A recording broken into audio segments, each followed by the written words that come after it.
Olá pessoal, hoje a nossa aula vai ser uma introdução à mecânica quântica, que é o trabalho, que surgiu lá com Planck.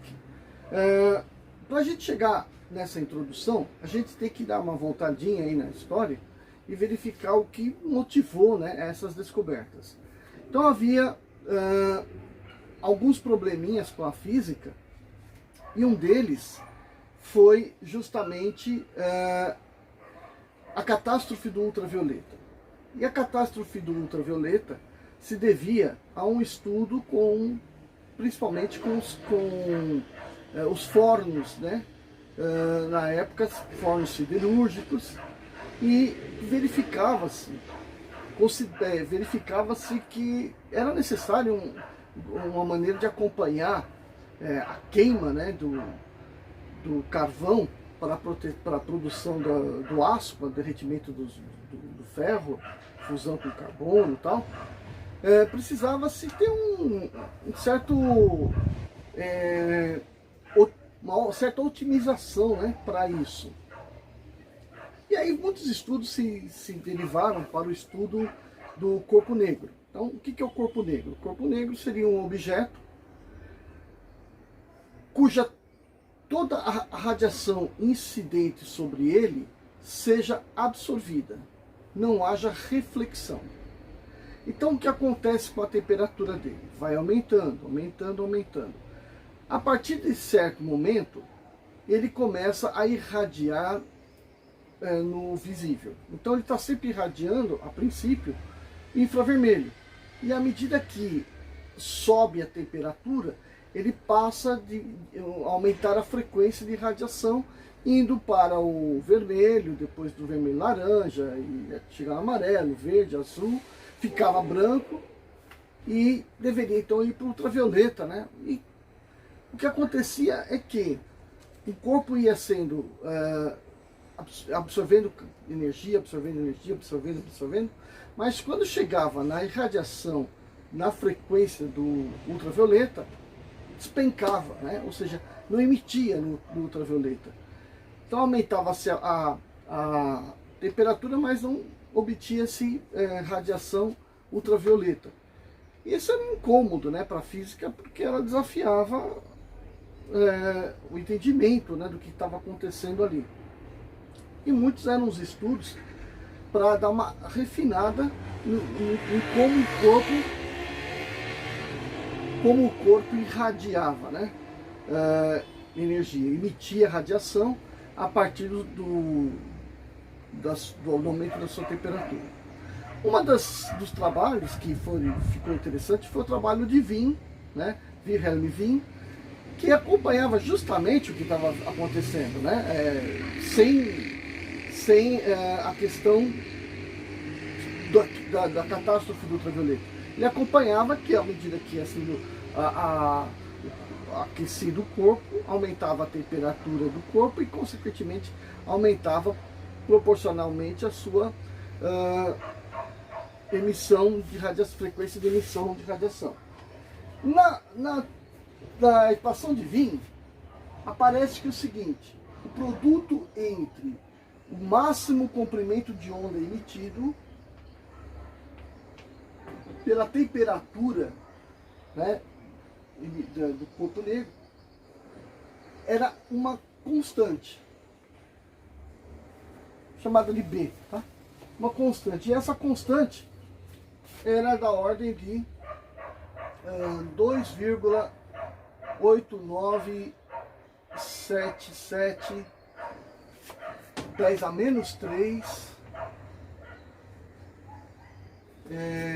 metros Kelvin.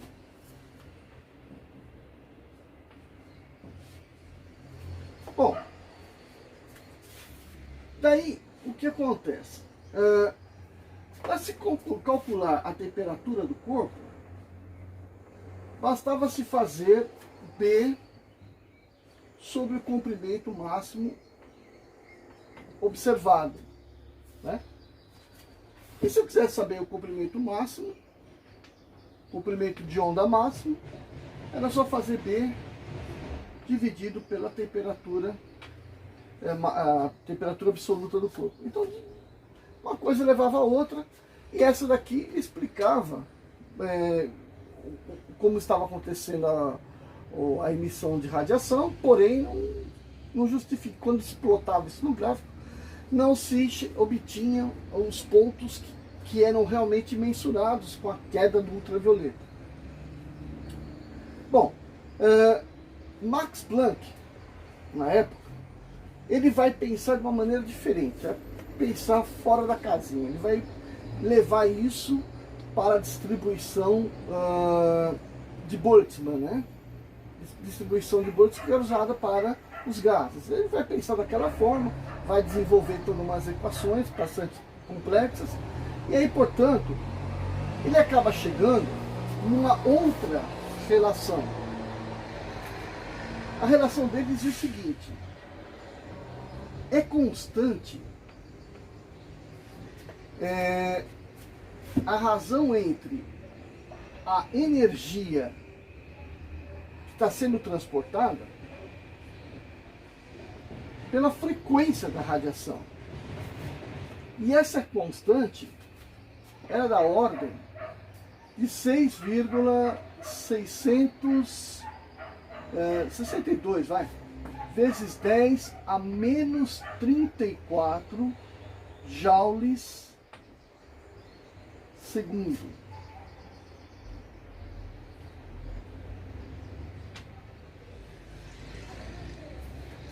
Bom, essa é a chamada constante de Planck, tá? Veja que ela é mais famosa da seguinte forma: é igual a HF. Bom, o que ele está falando? O que o Planck vai sugerir, né? Que à medida que o corpo recebe calor, né, o corpo negro está recebendo calor,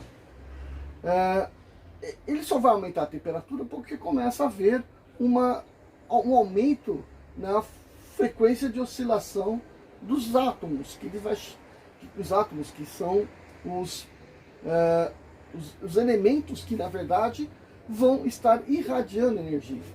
Então, os átomos começam a aumentar o seu estado de oscilação, só que essa energia que está sendo emitida por conta desse estado, ele não é contínuo. Ele não é uma radiação que vai crescendo indefinidamente, linearmente, né? Ela é uma coisa que vai acontecer em pulsos, né? Então a cada oscilação é emitir um pulso, né? Ele chamou esse pulso de energia de quantum, né? Havia um quantum de energia que estava sendo liberado. E é assim que esses osciladores quânticos, né, que seriam os átomos lá, estariam então emitindo radiação.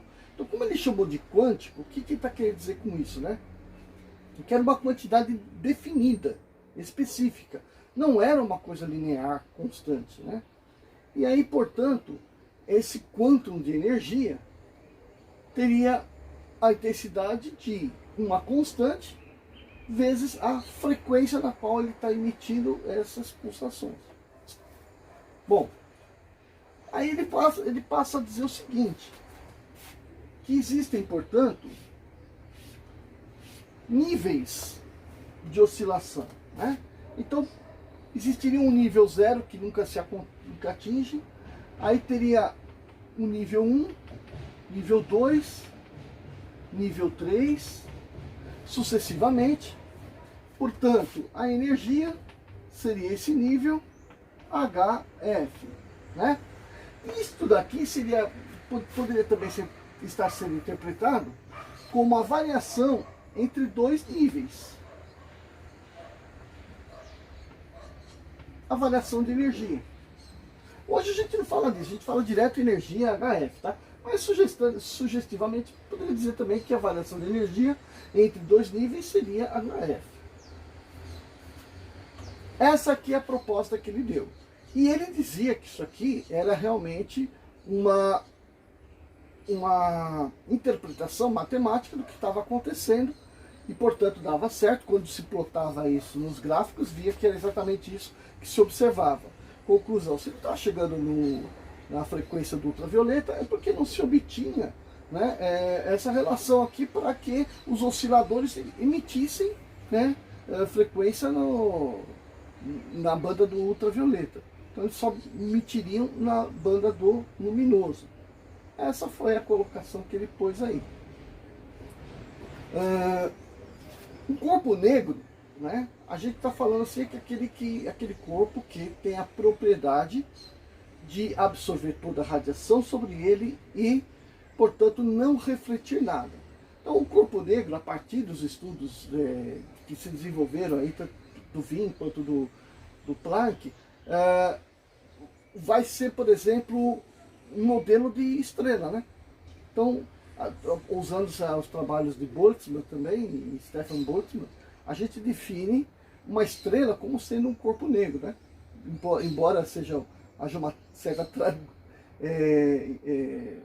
certa incompatibilidade, né, de palavra, de termo, mas então o corpo negro, que seria um corpo que não emite radiação, que toda a radiação é absorvida, poderia ser uma estrela, por quê? Porque a estrela também não tem nenhuma incidência sobre ela. Então toda a emissão toda a produção de energia que ela tem é a própria emissão de radiação que ela está emitindo, né?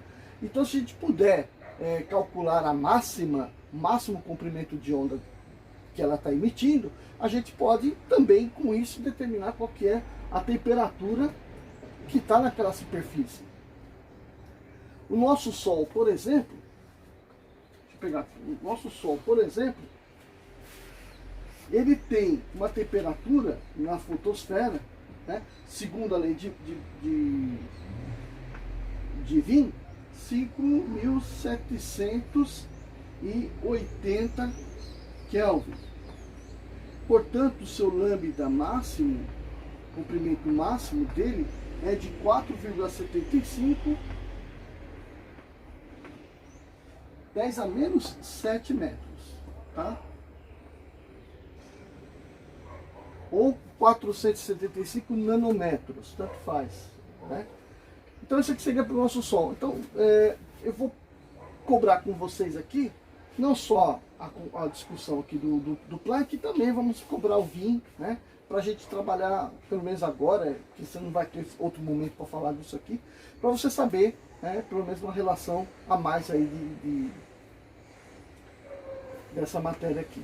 Então a gente tem que o Planck propôs o tal do oscilador quântico para explicar como acontecia os fenômenos de emissão de radiação por um corpo negro. E aí nasce a ideia da mecânica quântica. Só que por enquanto está só nessa discussão aqui. Ela vai se tornar uma coisa mais significativa quando o Einstein, usando essa teoria, ele explica um problema que havia mais assim acentuado, chamado efeito fotoelétrico, tá? Então o que eu vou fazer agora? Vou dar uma apagada nisso daqui, vou dar um exemplo disso, efeito fotoelétrico, para um próximo momento, tá? Então vou só apagar rapidinho aqui e vou dar um exemplo para vocês aqui.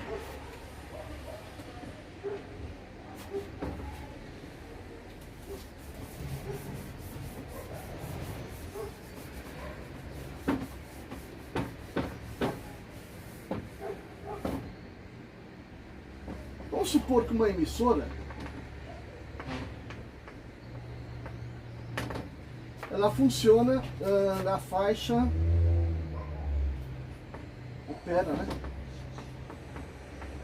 opera com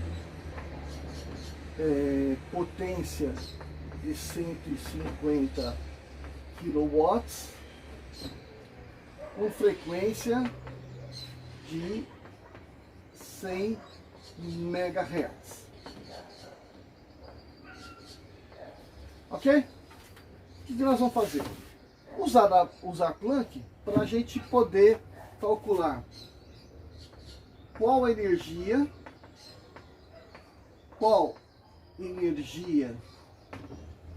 por quantum Então, só para falar um pouquinho do latim, né? Quantum proposto é uma unidade, é unitário, singular, tá? O plural disso aqui é quanta.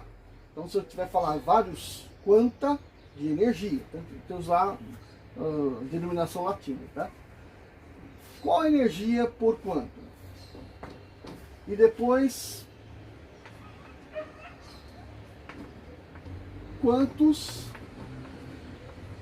quanta são emitidos por segundo.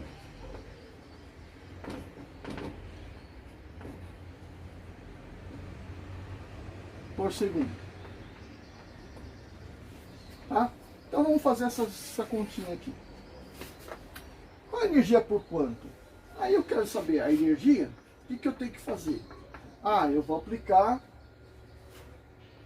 HF. Então eu sei a frequência, o H é uma constante, 6,66. Eu vou colocar ela com 6, eu fiz na minha continha aqui, 6,626, tá? 10 a menos 34 joules segundo, vezes a frequência, que é 100 megahertz. Então é 100 milhões de hertz. Bom, então a gente vai fazer o seguinte. Hertz é frequência, então é quantidade por segundo. Então ele corta com esse segundo aqui. 100 é 10 ao quadrado, vezes 10 à sexta, dá 10 à oitava. Menos 34, né, que é menos. Menos 34 mais 8 dá menos 26. Então isso aqui deu 6,626, 10 a menos 26 joules. Então essa é a energia transportada por cada quantum. Segundo, quanta são emitidos por segundo? Então a gente vai para a potência. A potência diz que é 150 kilowatts hora. Então 150 mil watts. Hora não, perdão. 150 kilowatts. Então 150 mil watts. Cada watt quer dizer o quê? É joule por segundo. Então eu tenho que a energia por segundo vai ser o número de fótons vezes a energia de cada fóton, ou cada quantum, tá? Energia de cada quantum. Então isso vai ser a energia total. Bom, aí o que eu faço? Se eu quero saber o número de fótons, é só fazer a energia total dividida pela energia de cada fóton. Então eu faço a energia total, que é 150 mil joules por segundo,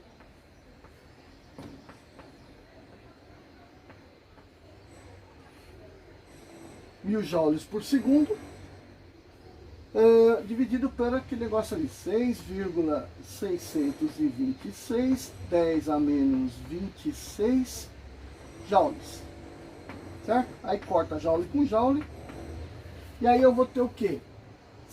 Faça essa divisão aí, isso vai dar 2,26. 2,26.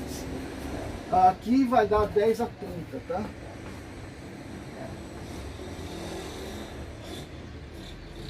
Fótons, aliás, quanta